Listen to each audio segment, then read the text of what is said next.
Mateo 13, del 31 al 33.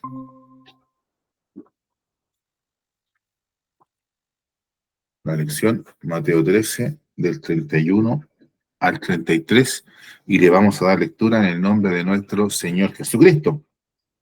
Y dice así: otra parábola le refirió diciendo: el reino de los cielos es semejante al grano de mostaza que un hombre tomó y sembró en su campo, el cual, a la verdad, es la más pequeña de todas las semillas, pero cuando ha crecido es la mayor de las hortalizas y se hace árbol, de tal manera que vienen las aves del cielo y hacen nidos en sus ramas. Otra parábola les dijo: el reino de los cielos es semejante a la levadura que tomó una mujer y escondió en 3 medidas de harina, hasta que todo fue leudado. Amén. Que Dios bendiga la lectura de esta palabra en nuestros corazones. Hemos leído acá en Mateo 13, del 31 al 33, ¿cierto? Y hemos leído dos pequeñas parábolas que están unidas entre sí. Están parábolas que están unidas entre sí y que no se pueden separar. O no conviene separarlas. Eh, ¿Cierto? Y como hemos venido viendo en otras ocasiones, la parábola, ¿cierto? Es un relato que nos sirve para ver otra cosa, ¿no? Hay un relato, ¿cierto? Y ese relato significa otra cosa con la cual se hace semejanza, ¿no? Por eso estas parábolas comienzan generalmente diciendo: el reino de los cielos, por ejemplo, es semejante. Y eso es lo que viene comparando el Señor. Mire, recordemos que el capítulo 13 de Mateo, ¿cierto? Están las 7 parábolas del reino. En Mateo 13, este capítulo, están las parábolas en que el Señor, ¿cierto?, hace referencia al reino de los cielos. Y en particular, y aquí tal vez el versículo clave de este capítulo sea el 11. Ahí donde el Señor dice: porque a vosotros os es dado saber los misterios del reino de los cielos. Entonces, lo que el Señor está revelando acá es el misterio del reino de los cielos. O sea, un misterio, algo que en la antigua dispensación no había sido revelado, o a pesar de que había sido revelado en, en cierta medida, los judíos no lo habían entendido, ¿no? Y por supuesto también sus discípulos, que eran judíos, no lo habían entendido a plenitud. Entonces, en lo que hemos leído, el Señor dice que el reino de los cielos es semejante al grano de mostaza que un hombre tomó y sembró en su campo, el cual a la verdad es la más pequeña de todas las semillas, pero cuando ha crecido es la mayor de las hortalizas y se hace árbol, de tal manera que vienen las aves del cielo y hacen nidos en sus ramas. Entonces, la primera parábola, ¿cierto? Como dice en la Reina Valera, está el título de la parábola de la semilla de mostaza. Y tenemos un problema, esta parábola es bastante, y la de la levadura también, son parábolas, las dos son bastante cortas. Y el problema que tenemos con estas parábolas, en general, ¿cierto? La iglesia, es cómo la entendemos, porque el Señor no la interpretó. Uno podrá decir el día de hoy: bueno, la parábola del sembrador se entiende fácil, pero se entiende fácil porque el Señor la explicó. También la parábola del trigo y la cizaña, uno dirá: pero se entiende fácil, pero se entiende fácil porque el Señor la explicó. Y estas dos parábolas, junto con otras, el Señor no las explica, no tenemos qué es lo que quiso decir el Señor. Entonces, para algunos, estas parábolas, las dos parábolas, tienen un contenido positivo, por llamarlo así, y para otros tienen un contenido negativo. Y ahí hay una pequeña discusión entre los que interpretan la palabra de Dios. Si nosotros tomamos como referencia la parábola anterior del trigo y la cizaña, uno se da cuenta que tiene un contenido un poco negativo, en el sentido de que hay un enemigo que ha sembrado junto al trigo, ha sembrado cizaña. Entonces, uno podría quedarse con por llamarlo así, con esa trama, que va destilando, ¿cierto? Cierta como tristeza o cierta, ¿cómo podemos decirlo? Cierta realidad cruda, ¿ah? Es como algo crudo, es decir, no es algo fácil de asimilar. ¿Ah? Uno hubiera pensado, ¿cierto?, que el reino de los cielos es semejante a un hombre que sembró trigo en su campo y listo. Y no se hubiera esperado a uno que el Señor permitiera que viniera un enemigo de noche, ¿cierto?, y sembrara cizaña junto al trigo. Uno no hubiera esperado eso. Entonces, pienso yo, y esto por eso digo pienso yo, hay algunos que interpretan esta parábola, la parábola de la semilla de la mostaza, siguiendo con este aspecto un poco crudo de la parábola anterior, algo que es difícil de digerir. ¿Y por qué hay unos que lo interpretan de manera cruda o de manera negativa? ¿Cierto? Porque la parábola nos cuenta de una pequeña semilla de mostaza que es sembrada en el campo, pero después aquella semilla crece tanto, ¿cierto? Que se hace uno de los árboles más grandes, que vienen aves del cielo y hacen nidos en sus ramas. Entonces, aquí eh, se toma se toma la figura de las aves como algo negativo. ¿Mm? Y esto se hace no sin razón, no sin tener argumento, porque en la parábola del sembrador, las aves son asimiladas con Satanás, ¿cierto? Con el diablo que va y come el trigo que fue sembrado. Entonces, para algunos, ¿cierto? Para algunos toman esta parábola en un sentido negativo, ¿m? Que hay una semilla que ha crecido de manera muy, muy grande, tal vez inclusive desproporcionada, y que esa semilla, perdón, y que ese árbol, en un momento, que ese árbol sería la iglesia, aloja o permite, ¿cierto?, que hagan nido elementos ajenos a la iglesia. Esa sería una interpretación, ¿verdad?, con la cual yo no estoy de acuerdo. Les parto diciendo al tiro. Yo creo que siempre en una interpretación más modesta y sencilla de la parábola, uno no tiene que dejarse llevar por el contenido de la parábola anterior, diciendo, bueno, se nos acaba de contar una parábola con un simbolismo bastante crudo. Pero, por ejemplo, en la parábola del tesoro escondido no hay nada de crudeza, no hay nada como negativo, ¿me entiendes? O en la parábola de la perla de gran precio, ¿cierto?, que son las finales de este capítulo 13, no hay un punto que uno pueda decir, aquí el Señor nos está dando nuevamente un hecho, nos está dando un hecho que es parte del reino de los cielos, que es difícil de digerir. No siempre en todas las parábolas es así. No siempre en todas las parábolas hay un hecho que sea difícil de digerir, de entender o de aceptar, mejor dicho. ¿Ya? No necesariamente es así. Entonces hay muchas personas que se complican sobre todo con esto de los pájaros. Entonces la interpretación sería que en un momento la iglesia comenzó pequeña, la iglesia creció y creció tanto que se metieron pájaros dentro de la iglesia y esos pájaros representan al diablo o representan a personas inconversas, y por tanto se ha producido un daño en la iglesia. Yo creo que no va tanto para ahí el tema. Yo creo que el tema va por lo siguiente, que el reino de los cielos, ante los ojos de los hombres, ante los ojos de los propios judíos, e inclusive ante nuestros propios ojos, es una cosa bien pequeña, bien sencilla. ¿Ah? Pero que esa cosa bien pequeña y bien sencilla, el Señor hace surgir algo grande. ¿Ah? Es decir, lo que nos quiere mostrar la parábola, lo que nos quiere mostrar la parábola es que de algo pequeño hay algo grande. Esa es la idea que está en el reino, en esta parábola del reino de los cielos. ¿Ah? Extender más allá la interpretación, que es lo que tiene que ver con los pájaros, o con el tamaño, ¿cierto? Que este árbol, ¿cierto? Llega a medir, algunos dicen que 3 metros y otros dicen que llega a medir 5 metros. Este árbol de mostaza, ¿cierto? Llega a medir, ahí se hace esa referencia como que hay un gigantismo desmesurado.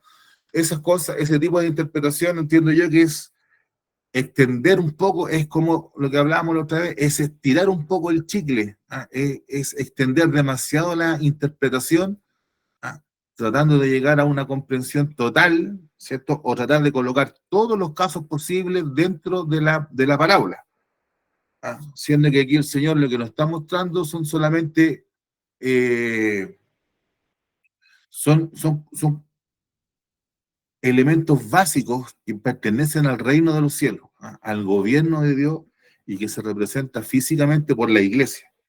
Entonces, la iglesia es una cosa pequeña, ¿ah? Que ha tenido una extensión gigante en el mundo. ¿Ah?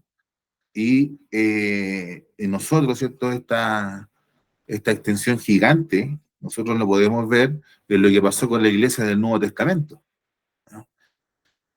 El apóstol Pedro, en Pentecostés, después de recibir la llenura del Espíritu Santo, se coloca en pie en medio de la asamblea y de la gente que se había reunido a escuchar, a ver lo que estaba sucediendo, y se añaden a la iglesia como 3.000 personas.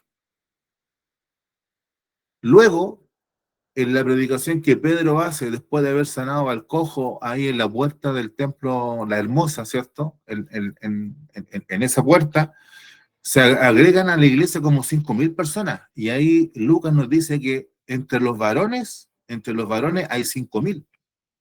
Entonces, la iglesia, siendo una cosa tan pequeña,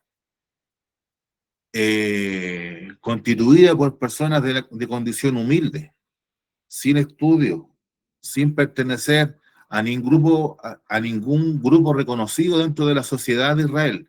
O sea, no eran ni fariseos, no eran ni saduceos, ni eran herodianos. No, no, siendo un grupo bastante minoritario, ellos tuvieron la capacidad, con la ayuda del Señor, de causar un impacto tremendo en el Israel de aquel tiempo. Entonces, lo que nos muestra la parábola de la semilla de la mostaza es que el reino de los cielos, siendo pequeño, va a crecer. Y eso va a ser sí o sí. No, no va a haber, aquí no hay algo que lo pueda detener. El reino de los cielos va a crecer. No hay algo que se pueda detener. No hay algo que se pueda pasar por alto, ¿no? La fe, la certeza que nosotros tenemos que tener es que el reino de los cielos va a crecer y se va a extender. Entonces esta parábola es una revelación del misterio del reino de los cielos. ¿Por qué? Porque para los judíos, como decíamos anteriormente, ellos esperaban que la llegada del Mesías fuera algo en que Israel sería exaltado. Ellos esperaban que Israel fuera reconocido como una de las grandes naciones de aquella época, que todas las naciones se sometieran al gobierno de Israel. O sea, lo que en ellos estaba era, bueno, hay un imperio romano, ese imperio romano se acaba y ahora pasamos nosotros a mandar. De alguna manera, ellos esperaban eso. Ellos esperaban sus mismos discípulos tal vez esperaban que las cosas cambiaran. ¿Ah? De alguna manera tiene que ver con aquello, también estaba este pensamiento en los discípulos de Juan el Bautista. Cuando Juan le manda a preguntar, bueno, Señor, ¿eres tú el que ha de venir o esperaremos a otro? Entonces, de alguna manera había en los discípulos de Juan el Bautista, tal vez en los propios discípulos del Señor que lo escucharon, y en la masa del pueblo de Israel, en ellos estaba la certeza de que la llegada del Mesías y el inicio de la época mesiánica iba a ser una época de exaltación del pueblo de Israel, iba a ser un momento de gloria. Pero el reino de los cielos, y este es el misterio, el reino de los cielos no es así. El reino de los cielos es semejante a una cosa tan pequeña como una semilla que es colocada en la tierra, y esa semilla tiene todo un proceso, que primero es planta, ¿cierto? Y luego es árbol. Y eso es algo que va a suceder sí o sí. Es algo que no se puede detener y es algo que va a acontecer así. Entonces, el reino de los cielos es algo que crece. ¿Ya? Tanto es así que crece, tanto es así que crece, dice que las aves del cielo hacen nido en sus ramas, o sea, es tan fuerte el árbol que inclusive ahí la palabra en el original es como que dijera alojan, hacen alojamiento, ¿ah? Como que inclusive uno podía entender que dijera llegan a ser tiendas las aves del cielo en ese árbol. ¿Ah? Entonces el reino de los cielos es algo que se va a extender, y para nosotros esto es más fácil entenderlo, ¿cierto? Porque para los discípulos, ellos eran solamente 12 personas, más 70 que andaban alrededor del Señor, pero ellos vieron cómo la iglesia se extendió, a pesar de la persecución, a pesar de las dificultades que tuvieron, pero ellos fueron viendo cómo la iglesia se fue extendiendo en distintas partes, a tal punto, ¿cierto?, que el apóstol Pablo, ¿cierto?, él, no me puedo acordar la cita, hermano, pero él hace la referencia desde la región de Ilirico, que es una región que está al norte de Italia, hasta la costa de Asia Menor, dice, todo esto yo lo he llenado con el Evangelio. ¿Ya? Desde el norte de Roma hasta la costa de Asia Menor, ¿cierto? Que es esa costa, por ejemplo, donde están las 7 iglesias de Apocalipsis, dice, todo eso yo lo he llenado con el reino, con la predicación del Evangelio. Además, el apóstol Pablo, como nos cuenta ahí en la misma carta de los romanos, él tenía el propósito de viajar a Europa, de viajar a España. ¿Ah? Él quería pasar a España para también predicar el Evangelio. Y sin duda que eso para Pablo y para la gente de aquella época tenía un significado muy especial, porque para España también era conocido en aquella época como el fin del mundo. ¿Ah? Hasta ahí llegaba el mundo. ¿Ah? De ahí para allá no había nada más. Entonces, sin duda que para él tenía un simbolismo muy importante llegar a España, o sea, la extensión del reino de los cielos de la iglesia. Y nosotros podemos seguir rastreando eso después de la muerte del apóstol Pablo, ¿cierto? Cómo llegaron los misioneros a distintas partes de Europa, como Inglaterra, ¿cierto? Que era también algo totalmente desconocido para ellos. Llegaron también con la predicación a Inglaterra y a las partes de Europa, ¿cierto? Que nosotros conocemos ahora como los países nórdicos. Llegó también la predicación del Evangelio y en 100 años, calculan muchos historiadores que en 100 años, contado desde la muerte del Señor, el nombre del Señor el nombre del Señor Jesucristo era adorado, ¿cierto?, en casi toda Europa. Y eso gracias a, a que Jesús colocó una pequeña semilla, y esa semilla empezó a brotar, ¿eh? Y a dar fruto. Entonces el reino de los cielos es esto, y nosotros tenemos que tener en cuenta, hermano, no olvidarnos de este punto, de que el Señor de cosas pequeñas hace grandes cosas. Nosotros, por lo tanto, nunca debemos despreciar las cosas pequeñas. Como que siempre, ¿cierto? Me volví a acordar de ese himno que no me lo sé, pero hay un himno que dice, no esperes solo hechos grandes hacer. Entonces, no olvidamos nosotros de las cosas pequeñas, pero en las cosas pequeñas es donde el Señor se manifiesta y de ahí saca cosas grandes. Entonces, que el Señor tenga misericordia, ¿cierto? Uno a veces podrá quedarse con no sé, pues hermano, uno a veces que podría quedarse tal vez con el don de lengua, con el don de interpretación, con el don de profecía,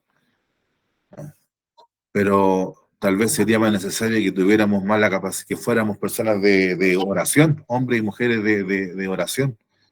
¿Ah? Tal vez sería bueno que fuéramos, que buscáramos esas cosas más sencillas. ¿Ah? A veces no tan, por llamarlo así, y no lo digo de una manera negativa, sino porque se notan más, ¿cierto? No tal vez buscar los dones más extravagantes, ¿ah? Los que más se notan, sino buscar a veces las funciones más pequeñas, porque en esas funciones pequeñas es donde el Señor se glorifica. ¿Ah? Entonces, yo siempre coloco el ejemplo de nuestro obispo, ¿cierto? De nuestro obispo Ricardo Sánchez. ¿Ah? Nosotros siempre a él lo vimos con su buen vestón, su buen sombrero, pero eso es lo que nosotros vimos al final, mis hermanos, de su ministerio, cuando ya se instaló en la iglesia matriz. Pero todo lo que pasó antes, hermano, y todas las pellejerías que pasó, inclusive ya estando en la misma iglesia matriz donde nosotros estamos, todas las penurias, la persecución, hermano, y todos los trabajos. No sé si usted se acuerda, no sé si usted se acuerda de esa experiencia que contaba nuestro obispo, que cuando él era ayudante de un jefe de clase, el jefe de clase le decía, ya Ricardo, lústrame los zapatos y te apuráis. Y nuestro obispo lo hacía, hermano. Y eso era muy típico antes, hermano. Entonces, yo no sé si lo conversé con él o lo conversé con mi papá. Entonces, la duda que tenía era, mi abuelito era, si este hermano, porque este hermano no era malo, no era mala persona. Entonces, mi abuelito tenía la sospecha de que el hermano lo hacía así y le decía, ilústrame los zapatos y te apuráis, era porque el obispo Maña le decía, a ver, dile a Ricardo que haga esto, a ver si es que lo hace. Y él lo hacía. Entonces son cosas pequeñas. O cuando nuestro obispo, ¿cierto? Siempre cuenta esa experiencia que lo tocaba predicar en un local, en una clase, hermano, que estaba cerca del San Juan de la Guada. Entonces había que ir con una varilla por las moscas, para poder espantar las moscas. Entonces uno dirá, bueno, eh, esto es el reino de los cielos, o sea, esto tan sencillo, esto volvamos a usar esta palabra, tan crudo, ¿es esto? Sí, pues hermano, así es. Entonces, nosotros a veces, el día de hoy, al estar tan bendecidos, hemos perdido esa perspectiva, ¿ah? de ver, ¿cierto? En las cosas sencillas, cómo el Señor se glorifica. Entonces, yo siempre cuando el niño me llamaba la atención de que los hermanos no se arreglaban bien, pues, era algo que yo me fijaba mucho, porque por el nudo de las corbatas, los hermanos se hacían la corbata mal, otros, este botón que está aquí, se lo amarraban con el de abajo, con el ojal de abajo. Entonces andaban con la corbata mal, con el vestón mal puesto. Pero en ese tipo de cosas, hermano, a lo mejor que uno dirá, pero ¿qué es lo que pasa? Bueno, el Señor se manifestaba.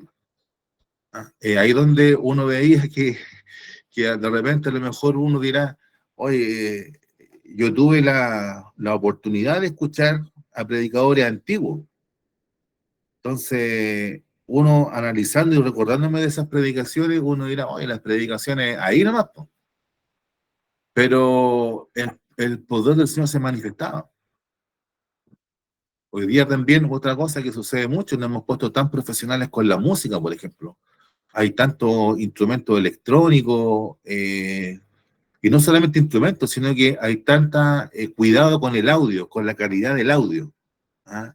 Con los equipos. Entonces, y yo tengo esa sensación de que veo que a veces, esto me pasó cuando fui a la juventud ahora, que se toca y se toca y se canta la alabanza y se vuelve a repetir, se vuelve y se vuelve y no pasa nada.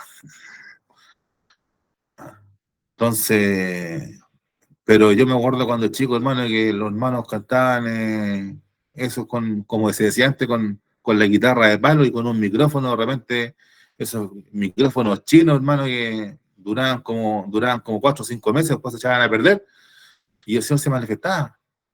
Y la alabanza no era muy rebuscada y rápidamente, y algo que no pasa ahora, hermano.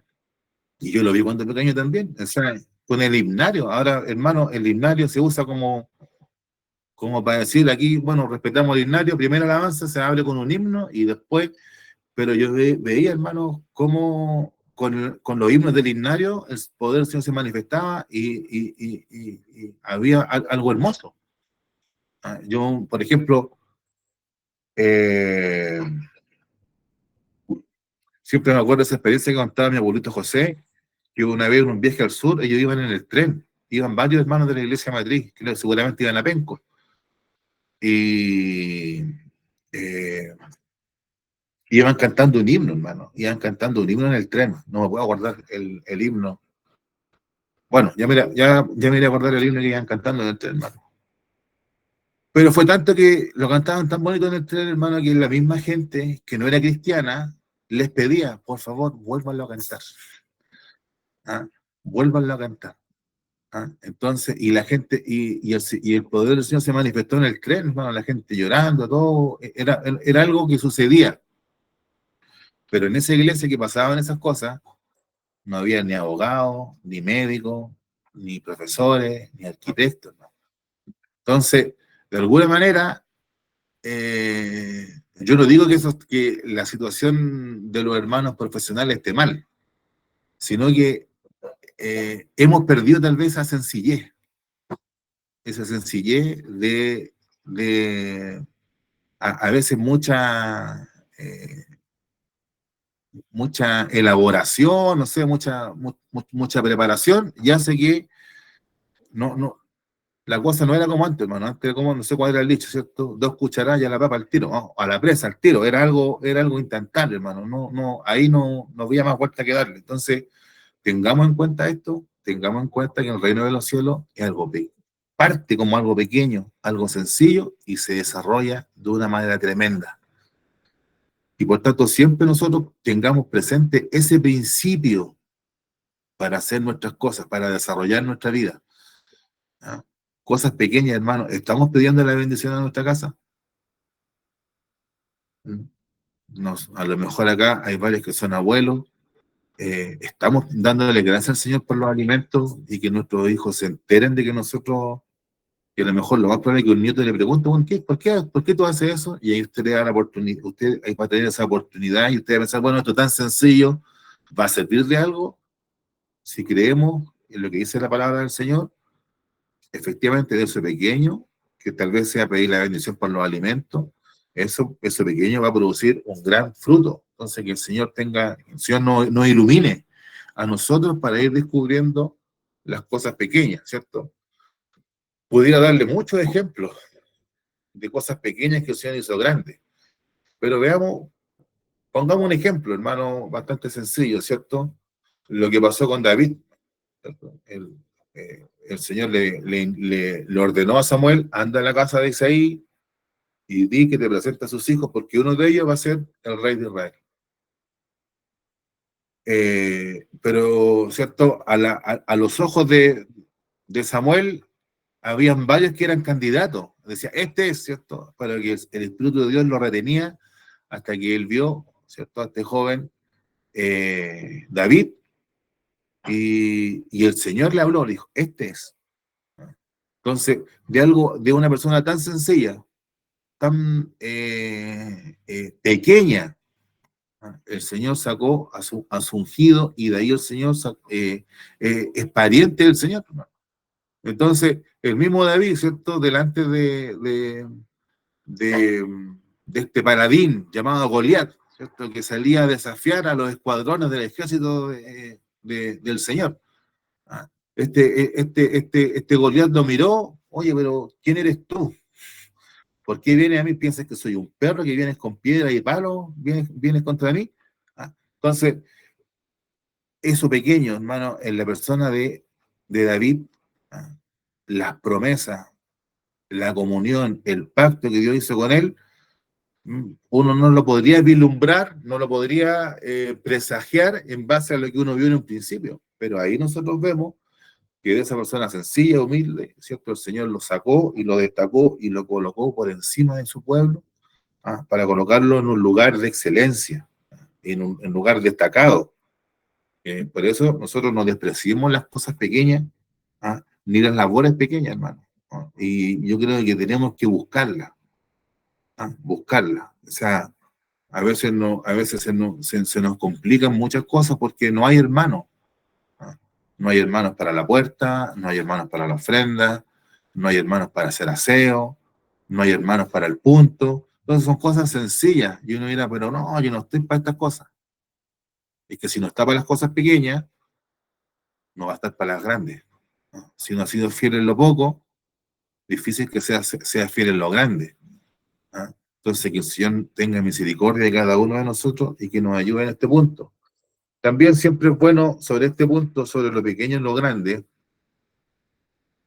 tener en cuenta lo que el apóstol Pablo dice ahí en 1 Corintios, capítulo 1, ¿cierto? Que eso es una constante en la iglesia. 1 Corintios 1:27, sino que lo necio del mundo escogió Dios para avergonzar a los sabios, y lo débil del mundo escogió Dios para avergonzar a lo fuerte. Y lo vil del mundo y lo menospreciado escogió Dios, y lo que no es para deshacer lo que es. Entonces, esto es una constante, algo que se va repitiendo siempre en la revelación de la palabra del Señor, y es por eso que tal vez para los judíos esta parábola era decir, esperen un momento, todavía no van a llegar las cosas que ustedes piensan que van a llegar, todavía no, sino que, eh, sino que hay un tiempo, hay un proceso, esto se necesita perseverancia, se necesita fidelidad, se necesita oración, ¿ah? Es algo que se va a desarrollar, pero todas estas cosas van junto nuevamente con la expectativa. ¿Qué expectativa tenemos nosotros? Que vengan cosas grandes de un momento a otro, van a llegar, pero tienen su proceso y siempre cuando hay cosas grandes parten de cosas pequeñas. Que Dios nos ayude. Veamos a nuestros hijos, veamos a nuestros nietos, y digamos, bueno, uno los ve y dirá, ¿y estos cabros de dónde, hermano? Pero el Señor hace las cosas como Él quiere. Y la otra parábola, ¿cierto? Que también está muy, es difícil separarla, hermano. Yo creo que no se pueden separar. Bueno, se pueden, pero está muy unida con la anterior. Otra parábola les dijo, el reino de los cielos semejante a la levadura que tomó una mujer y escondió en 3 medidas de harina hasta que todo fue leudado. Esto es una parábola cortita y también está asociada a la anterior porque se habla de un crecimiento. Y podemos decir así, que la parábola de la mostaza o de la semilla de mostaza es como el crecimiento externo, visible. Y la parábola de la levadura tiene que ver con el crecimiento interno. Y de alguna manera un crecimiento más íntimo inclusive. Ahora, nuevamente con esta parábola, pasa con la anterior, que se puede interpretar de manera negativa o de manera cruda, porque nosotros sabemos que la levadura, como símbolo de la palabra de Dios, es negativa, ¿no? Hay muchas referencias, hermano, y aquí yo podría llenarnos de citas, pero yo creo que todos entendemos que la levadura es vista como algo negativo. Por ejemplo, en la Pascua, el Señor les dice, ustedes van a celebrar la Pascua, pero en 7 días no va a haber leudado, no va a haber levadura en sus casas, no puede haber. Y el que tuviere levadura en sus casas dice que va a ser cortado, ¿no? O sea, en la primera Pascua, esto fue lo que exigió el Señor, y por eso los judíos, junto con la Pascua, después celebran 7 días de la fiesta de los panes sin levadura. También la prohibición que había en cuanto a los sacrificios que tenían que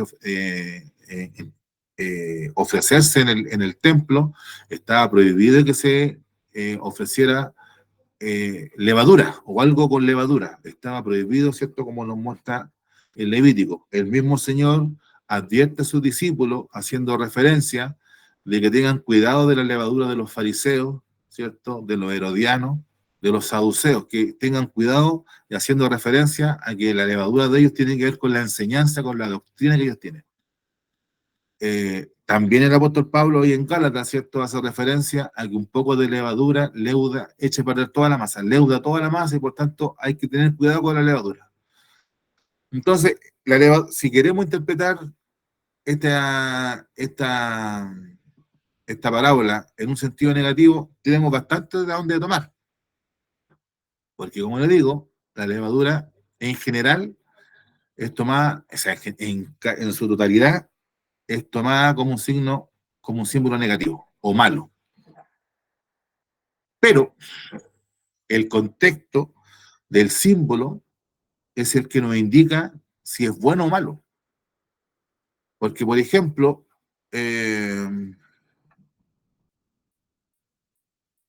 un símbolo, la serpiente. La serpiente, inclusive fuera del mundo cristiano o fuera del mundo de la iglesia, es algo tomado como negativo, ¿cierto? Porque fue la serpiente, ¿cierto? Que siendo el animal más astuto de los animales del huerto, indujo a pecar a Adán y Eva, ¿cierto?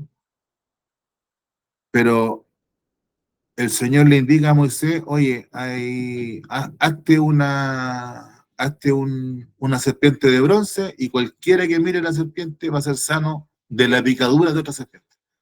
Y nosotros sabemos que esa serpiente representa a Jesucristo. El mismo Señor Jesucristo, ¿cierto? Se acuerda de eso y le dice a Nicodemo, ¿ah?, que así como Moisés levantó la serpiente en el desierto, así es necesario que el Hijo del Hombre sea levantado. Entonces hay una asociación entre la serpiente de Moisés, esa serpiente de bronce, y Jesucristo. Entonces, no siempre, no siempre un símbolo es malo en todos los sentidos, sino que depende del contexto. Por ejemplo, el Señor es denominado el león de la tribu de Judá. Entonces tenemos como figura del Señor el león. Pero también, ¿cierto? La palabra de Dios nos dice que el diablo anda como león rugiente buscando a quien devorar. ¿Ah? Entonces, no siempre el símbolo va a ser malo en todos los contextos, en toda la historia, porque es el mismo contexto, las mismas palabras que están alrededor del símbolo nos van a indicar si es algo positivo o negativo. Entonces, uno pudiera interpretar esto como negativo, diciendo que la mujer metió, sería así, la mujer también, la mujer en gran parte de la palabra de Dios es como símbolo de lo malo. ¿No? La mujer metió levadura, ¿cierto?, en la harina o en la masa sin levadura, y esa masa sin levadura representa la buena doctrina, y cuando le colocó la levadura la echó a perder. ¿Ya? Y de ahí se derivan todas las divisiones y todas las peleas y todas las herejías que han habido en la iglesia. Esa sería una interpretación. Pero yo pienso que no es así, po. Yo pienso que en este caso la levadura no es un símbolo malo, sino que la levadura es un símbolo también de algo que va a cumplir su función y que no hay forma de detenerlo. Usted coloque levadura en una masa y la masa va a aumentar y la masa va a crecer. Yo creo que esa es la idea que tiene el Señor. Nuevamente, algo tan sencillo nos sirve para representar que el reino de los cielos va a tener un crecimiento, y ese crecimiento no es algo tan evidente como tal vez un árbol que todos puedan reconocer, sino que ahora es algo más secreto, más pequeño, pero que se va a notar, ¿ah? Se va a hacer evidente. Entonces, el reino de los cielos es semejante a la levadura que tomó una mujer y escondió en 3 medidas de harina. Ahora, estas 3 medidas de harina, también hay personas que la interpretan y le sacan un significado a las 3 medidas de harina. Lo que yo puedo decir de las 3 medidas de harina es que era harta harina. Por ejemplo, la Biblia NBI dice que son 27 kilos de harina. Era harta harina. Y si uno ve ahí en Génesis 18:6, cuando Abraham recibe la visita de estos 3 varones, cuando dice el texto que Jehová visitó a Abraham y se le aparecen estos 3 varones, Abraham le dice a Sara, hazte tortilla y prepárate 3 medidas de harina.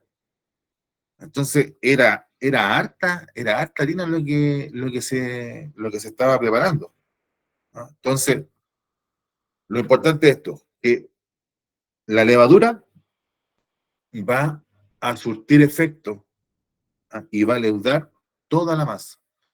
El reino de los cielos. Ahora, hay algunos que lo interpretan diciendo que la iglesia va a arreglar todas las cosas. Y no, yo creo que no es así.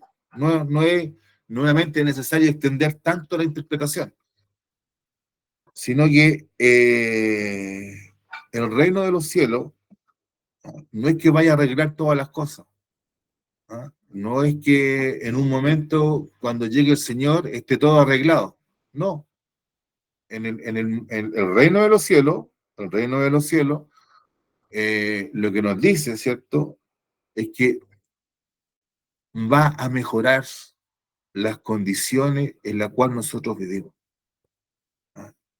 La, el reino de los cielos va a traer, vamos a usar una palabra que se ha usado de manera un poco rara en Chile, pero para este efecto no sirve mucho. El reino de los cielos es un avance civilizatorio, por decirlo así, ¿ah? Una mejora de las condiciones de vida. Y esto a nosotros nos sirve, o nosotros podemos constatar esto cuando vemos lo que sucede con otras culturas donde el reino de los cielos no es muy aceptado, ¿ah? De alguna manera ha sido rechazado. Entonces nosotros podemos ver en los países asiáticos, ¿cierto? O en los países árabes, cómo es que las libertades, para nosotros, las libertades más básicas, los derechos más fundamentales, son vulnerados o son desconocidos. ¿Ah? Podemos ver la situación en que viven muchos pueblos africanos, ¿ah? con tradiciones súper crudas, súper duras, pero para ellos son lo más normal del mundo. Y son culturas donde la palabra de Dios, el Evangelio, no ha llegado ahí. Entonces vemos cómo de alguna manera, nosotros vivimos ahora en una sociedad occidental con reconocimiento de derechos, de libertades, con situaciones que sin duda son mejores que antes. Y esto se debe, a pesar de que el día de hoy se desconozca, se debe a gran parte a la influencia del Evangelio, a la influencia de la palabra de Dios, ¿no? Entonces, por ejemplo, por ejemplo, antiguamente los contratos, ¿no? Cuando uno se comprometía por un contrato a hacer algo, lo que se fijaban los antiguos en la época romana era que el contrato cumpliera las formalidades. Si hicieron las formalidades, el contrato está listo, está perfecto, no hay nada más que hacer y se tiene que cumplir la obligación que tiene el contrato. Pero por la influencia del Evangelio, ¿ah? En un momento las personas que estudiaban esto dijeron, no, no solamente tenemos que estar a verificar que se hayan cumplido las condiciones o los requisitos o se hayan cumplido las formalidades. Hay que tener en cuenta si lo que se prometió es correcto o no. Hay que analizar si la promesa a la que se está comprometiendo alguien es una promesa justa, si tiene un objetivo bueno. Entonces, esa interpretación de las cosas fue una gran ayuda, porque muchas personas se comprometían o eran engañadas y se veían sujetas a algo a lo cual empeoraba su condición, por ejemplo. Entonces, coloco ese ejemplo muy sencillo para ver que el reino de los cielos mejora las cosas, no debiera empeorarlas, sino que va a crecer y va a mejorar las condiciones. Usted me dirá, sí, pero es que el pan sin levadura, no sé qué tan rico será el pan sin levadura. No, no creo que sea muy bueno. ¿Ya? Es sobre todo para nosotros que somos chilenos. ¿Ya? Entonces, el reino de los cielos tiene que influenciar. El reino de los cielos y la iglesia tiene que influenciar, tiene que mejorar las condiciones. ¿Ya? Y es por eso que uno de los problemas y que va a perseguir siempre a la iglesia norteamericana, a la iglesia evangélica norteamericana, fue su postura por ejemplo, con el racismo. Mucho silencio, eh, nunca fueron muy claros. ¿Ah? Entonces, gran parte de la iglesia norteamericana carga con este peso, sobre todo el día de hoy. Pero por ejemplo, en lo que tiene que ver con la esclavitud, que lamentablemente se dio en gran parte en países cristianos evangélicos, como Inglaterra y Estados Unidos. La lucha contra la esclavitud partió de hermanos evangélicos, ¿no? De políticos evangélicos que empezaron, ¿cierto?, a decir esto no está correcto, ¿no? Por ejemplo, ¿no? También lo que tiene que ver con el trato de la mujer, también es algo que es producto de la obra del evangelio. Antiguamente, ¿cierto?, la mujer era considerada una cosa. Antiguamente a la mujer se le reconocían ciertos derechos, pero muy limitados. Y todas esas cosas han ido cambiando por la influencia de la iglesia. Y todas estas cosas que estamos diciendo nosotros están en el Evangelio. Que en cuanto, ¿cierto?, a la dignidad de las personas, no hay diferencia entre judío ni griego, ni entre hombre ni mujer, ni entre esclavo ni libre. Entonces, nosotros debiéramos siempre estar apoyando estas causas, ¿ah?, de mejoramiento, ¿cierto?, conforme a la palabra de Dios, de mejoramiento de las condiciones de vida. Ahora nosotros tenemos un tremendo problema con los extranjeros. Y es un problema tremendo, hermano, porque nos hemos visto sobrepasados como país, como sociedad. Pero nosotros como cristianos no podríamos pedir que se vayan todos. Nosotros no debiéramos acogerlos, por supuesto, con todas las precauciones, teniendo todas las cosas en cuenta, ¿cierto? Nuestra capacidad económica, pero de parte nuestra no podría haber un rechazo, sino que tendría que haber una ayuda. Por supuesto que a uno le da rabia cuando ve que esta gente comete crímenes, comete delitos, ¿ah? Pero lamentablemente, ¿cierto?, las personas que están acá vienen huyendo de su país. Que Dios tenga misericordia. Nosotros deberíamos buscar, ojalá, y orar para que estas personas volvieran a su país. Y que aquello que les impide volver a su país se termine.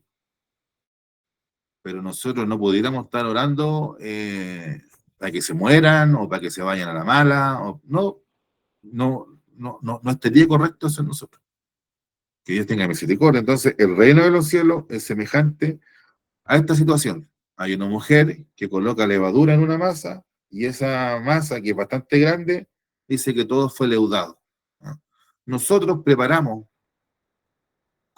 así como Juan el Bautista, preparamos, ¿cierto?, la venida de nuestro Señor Jesucristo. Y tenemos que tener esta expectativa de mejorar, a pesar de que eso no se va a cumplir. Pero nuestro estándar debe ser el de mejorar, el de que haya más justicia, el de que haya más amor, el de que haya paz, el de que haya prosperidad, el evitar, ¿cierto?, la pobreza. Todas esas cosas nosotros tenemos que, como cristianos, como hijos de Dios, tenemos que apuntar hacia allá, hacia influenciar. ¿Y por qué digo estas cosas? Porque la palabra de Dios tiene cuidado de los pobres. La palabra de Dios tiene cuidado de los extranjeros desvalidos. La palabra de Dios tiene cuidado de los grupos que están, ¿cierto?, que son menospreciados. Entonces, nosotros tenemos que tender y emprender situaciones que mejoren todas estas situaciones en las cuales vivimos nosotros el día de hoy. Mejorar, detener la injusticia, detener la delincuencia, los abusos, todas esas cosas. Tenemos que tender hacia allá, pero sabiendo de que eso no es suficiente. Sabiendo de que esa pregunta que hace el Señor, bueno, cuando el Hijo del Hombre vuelva a la tierra, ¿hallará fe en la tierra? ¿Ah? Sabiendo de que a medida que el tiempo avance, ¿ah?, la apostasía, la herejía, eh, la incredulidad, el mal va a tener mayor abundancia. Sabiendo eso, sabiendo esas cosas, nosotros igual tenemos que luchar y abogar para que esas situaciones, ¿cierto?, para mejorar.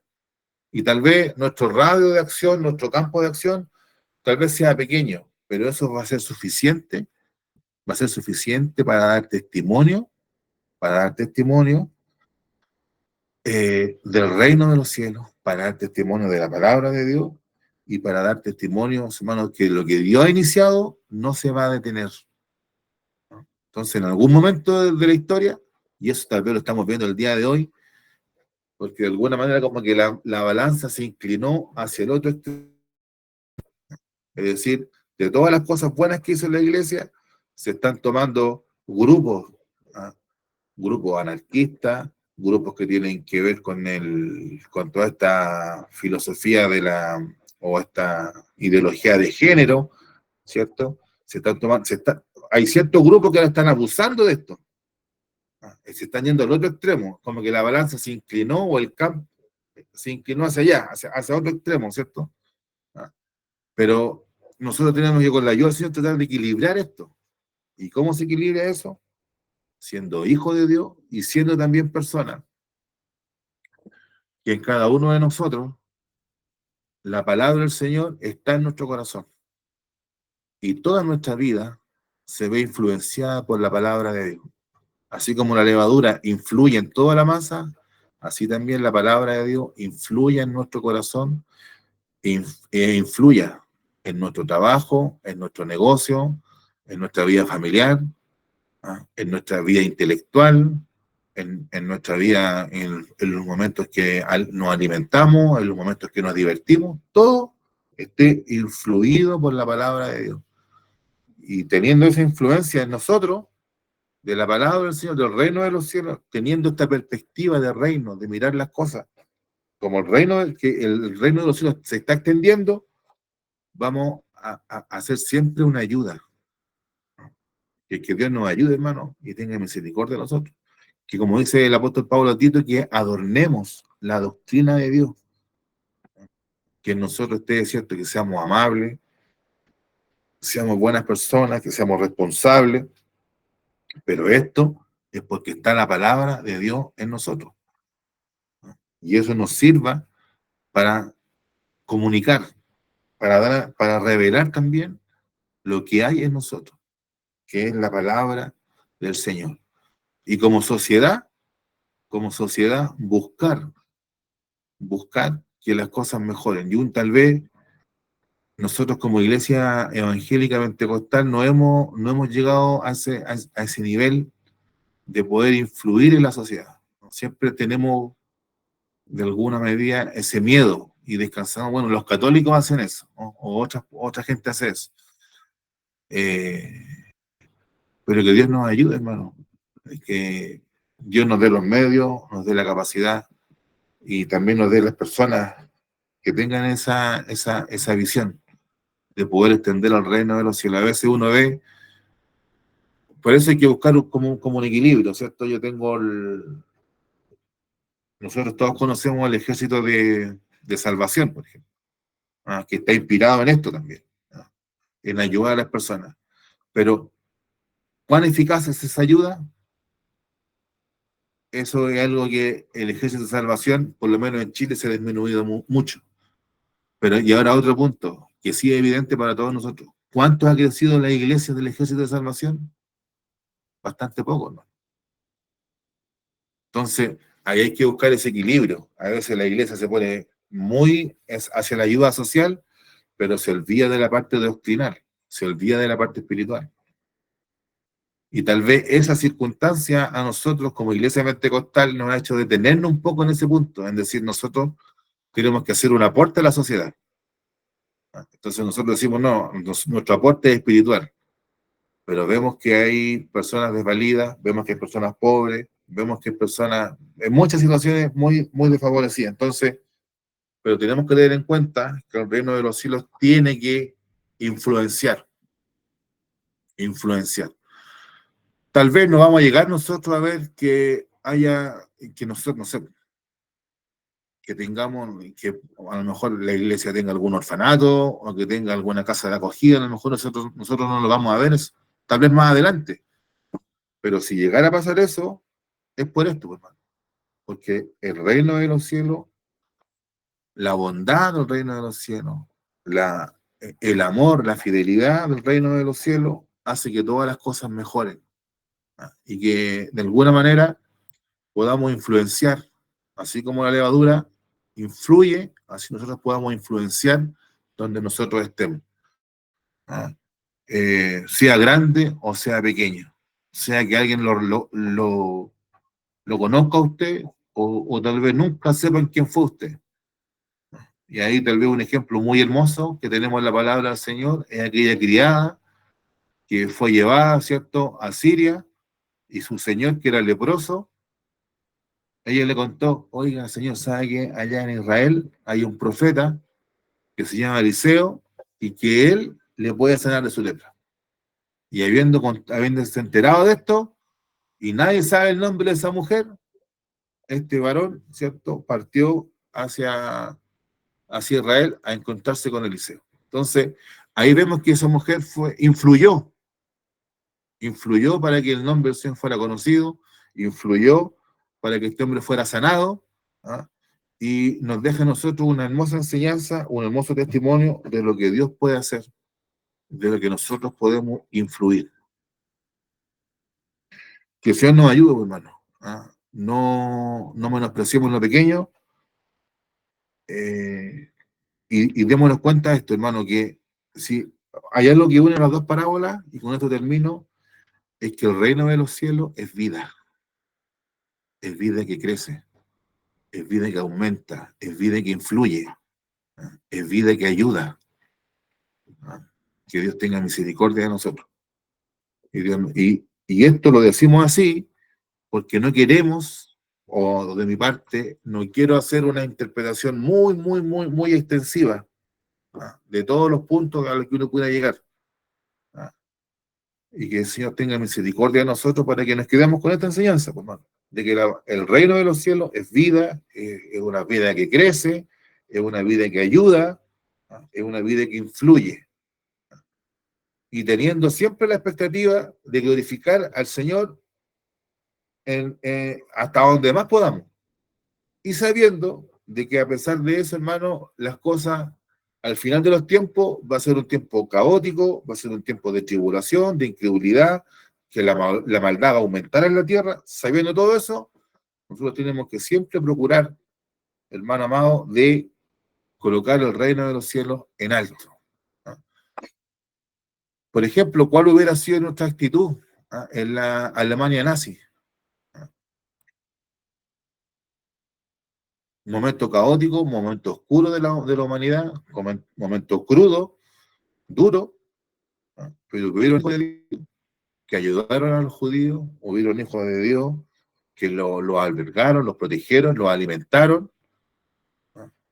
Y eso se va a notar, pues, hermano. Si nosotros somos capaces ahora de tener, en esta época, que tal vez no son momentos tan oscuros, pero cuando lleguen aquellos momentos oscuros, momentos de tiniebla, momentos de persecución, si nosotros empezamos desde ahora a tener esta perspectiva que el reino de los cielos es una vida que favorece, que influye para bien, cuando lleguen esos momentos, nosotros vamos a actuar conforme a lo que dice la palabra del Señor. Porque déjeme decirle que lamentablemente en Alemania también hubieron muchos hijos de Dios que le dieron vuelta a la espalda al pueblo de Israel, y eso fue algo triste, pues, hermano. Pero ahí está presente, lamentablemente, en la historia, va a quedar en la historia, pues, hermano. Entonces, que Dios nos ayude, que el Señor tenga misericordia, hasta aquí la enseñanza de su palabra. Y por supuesto que, o sea, en alguna iglesia, y también como lo hacía nuestro obispo, uno siempre quisiera que los profesores dijeran lo que uno enseñó. ¿Ah? Y si usted se acuerda, cuando nuestro obispo estaba en la escuela dominical, él se colocaba al lado de los profesores a escuchar qué es lo que decía uno. ¿Ah? Pero yo no podría pedir lo mismo, pero sí lo que yo pediría a los profesores es que den lo que está escrito. ¿Ah? Que den que conforme a lo que está escrito, que den, ¿cierto?, lo que el Señor les dé, pero conforme a lo que está escrito. ¿Ah? Para que haya una uniformidad de lo que estamos enseñando. Porque por ahí a veces Y yo que he sido niño de la escuela dominical, a veces yo escuchaba el estudio bíblico que daban el día sábado y después el profesor que me tocaba el día domingo decía otra cosa totalmente distinta. Pero la idea es que si se da algo distinto, pero que esté conforme a los versículos que se han leído. Que en esta noche el Señor nos bendiga a todos, mis hermanos. Vamos a colocar términos de este servicio, bueno, recordando los avisos del del día de viernes, reunión en todas las clases de nuestro circuito. Y el día domingo tenemos reunión de escuela dominical en la mañana, ¿cierto? Predicación en este con Recoleta a las 9, mis hermanos, felicitar en particular a nuestras hermanas Dorcas, que son las que están sacando el punto de predicación adelante, ¿cierto? Y recordar que el domingo 24 nosotros vamos a recibir la visita del obispo de la corporación, el obispo Isaac Seguel, de Talcahuano, va a estar con nosotros el día domingo 24. Ahí se va a reunir con nuestros pastores en la mañana, en la tarde se reúne con los oficiales, por tanto nuestra obligación es asistir, nuestra asistencia es obligatoria, y vamos a tener ese día domingo 24, vamos a tener reunión en la tarde. ¿Ya? Así que el Señor nos ayude, y también vamos a recibir la visita de la iglesia de Cerro Navia y de la iglesia de la Alianza ese domingo 24. Y también recordar que el viernes 29 va a ser el servicio de Santa Cena. El viernes 29, porque la Semana Santa se nos adelanta para marzo. Así que, y esa semana sabemos nosotros que nuestra pastora va a estar viajando al sur, para las conferencias de pastora. Así que esos son avisos que tenemos que tener en cuenta. Que el Señor nos ayude y el Señor nos guarde. Vamos a pedir la bendición del Señor. Padre, en el nombre de Jesús, en esta noche, Señor, te pedimos tu bendición. Te pedimos que tú seas con cada uno de nosotros, Señor. Haznos meditar en tu palabra, en estas dos parábolas, Señor. Te pido que tu Espíritu Santo esté con cada uno de nosotros, Señor, y que nos llenes de tu gracia, de tu entendimiento, de tu sabiduría, Señor, de esa ternura también, de ese amor, Padre amado, para entender y para enseñar tu palabra. Llénanos a cada uno de nosotros con tu gracia y tu poder de lo alto, Señor, sabiendo de que lo que tú has iniciado, Señor, aquello pequeño que has iniciado, ha ido creciendo y creciendo. Y así como tú has ido creciendo, Señor, también te rogamos que tú crezcas en nuestra vida y en nuestros corazones para honra y gloria tuya, Padre. Te rogamos todo esto en el nombre de Jesús, nuestro Señor. Amén. Gloria a Dios, gloria a Dios, gloria a Dios para siempre. Muchas gracias, mi hermano. Muy buenas noches.